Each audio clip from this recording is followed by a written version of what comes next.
et reeglina need parasiidikomplektid on pandud kokku selliselt, et ta ka puhastab organismi. No tegelikult kõik taimsed preparaadid puhastavad ja väljutavad ka kehasse ladestunud jääkaineid. Ja põhimõtteliselt ei olegi vaja väga suurelt oma pead valutada, et kas on või ei ole.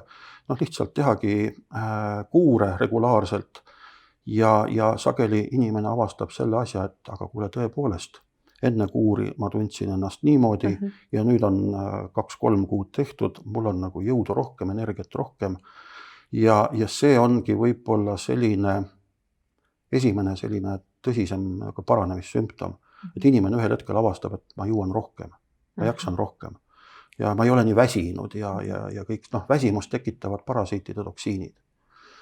Ja see ongi see, mida me tahame. Me jõuaksime rohkem. Jah, sellepärast, et kui inimene tuleb ja ütleb, et ma olen väsinud, ma ei jaksa. Ma lihtsalt vean jalgu järel. Ja kui ma teda siis seal nädala 2-3 pärast näen uuesti, ta on juba, nägu on teistsugune, ta on rõõmsam, tal on ilus roosa jume näkku tagasi tulnud.